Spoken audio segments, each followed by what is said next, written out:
Into the environment वाला part खत्म, geography खत्म, पॉलिटी खत्म, हिस्ट्री खत्म, क्या बच गया अब आप लोग भी बता दीजिए कुछ। इकोनॉमिक्स। इकोनॉमिक्स के लिए मैंने मुरनाल की 2017 की यूट्यूब की फ्री वीडियोस हैं, मैंने वो पढ़ी हैं। अब अगर मुरनाल पटेल हटा दें तो भाई मुझे नहीं पता। Yes exactly, on YouTube. YouTube पे आपको पूरा का पूरा प्लेलिस्ट मिल जाएगा and I have exclusively relied on that. और उनका एक पीडीएफ, वो कहते हैं ना गरीब लोगों के भी कुछ मसीहा होते हैं, तो उनकी पूरी की पूरी पीडीएफ मिल गई थी मुझे एंड बीइंग अ रीडर मैं वो भी पढ़ गया। आईआईटी का बैकग्राउंड था, इकोनॉमिक्स थोड़ी बहुत आती थी, पढ़ लिया। और क्यों economics you can rely on to one thing, क्योंकि इन्फ्लेशन तो नहीं चेंज होगा।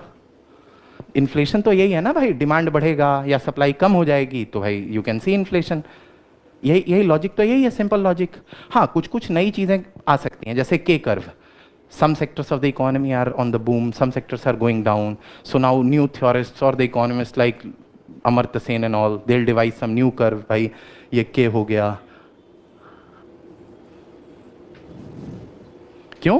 क्योंकि जब आया, अगर इकोनॉमी ऐसे चल रही थी, डिप हुआ और यहाँ से जब ये ऊपर जाएगा तो कुछ तो ऊपर चले जाएंगे, but there would always be service industry which were the hit hardest, वो नीचे जाएंगे।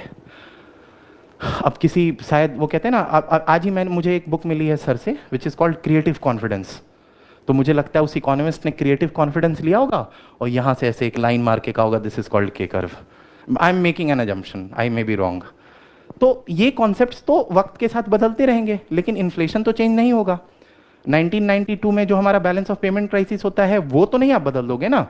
सो why your sources should not be changed, क्योंकि 1765 का युद्ध जो है, if this is fought between some people, तो उसमें अचानक विवेकानंद की तो एंट्री नहीं हो जाएगी, वही रहेगा ना। हाँ एक दो माइनर इवेंट्स जैसे Rakhmabai kind of a case, वो अचानक से हिस्ट्री में इसलिए भी इंट्रोडक्शन होना जरूरी है क्योंकि we are unaware about multiple things. We do not know anything about most of the people or those who have sacrificed their life, laid down their lives in the entire 200 years. हम बहुत ही गिने चुने personalities को पढ़ते हैं, और मैं ये नहीं कह रहा हूँ कि ये गलत है कि सही है। I am simply putting a simple fact that we are unaware about those things. तो मेरा कहना है कि अगर कोई लेंथ ले करके, थोड़ा टाइम दे करके, we can read it, we will. But fact that 1765 battle Buxar was fought between these two players, वो तो चेंज नहीं हो सकता ना। अचानक से ऐसा तो नहीं होगा कि ये ब्रिटिश और विवेकानंद थे इधर और ये ऐसे हो गए, ऐसा नहीं होगा। So you will always stick to your sources. So economy also done, and for economy do not rely much on economic survey. मैंने कभी नहीं पढ़ा, लिटरली कभी नहीं पढ़ा, मुझे कभी जरूरत भी नहीं पड़ी। लगता है उसी का मुझे 75 नंबर मिला GS3 में। बट आई हर्ड कि शायद सबका पेपर खराब हुआ है, तो थोड़ी खुशी भी मिली कि अच्छा ठीक है, जब वो कहते हैं ना, जब सब डूबे हैं तो ठीक है हम भी डूबे, कोई बात नहीं। तो आई वुड नॉट से कि मैंने बैड किया। मुझे पूरा score. For watching my video and don't forget to subscribe my channel and hit the bell icon.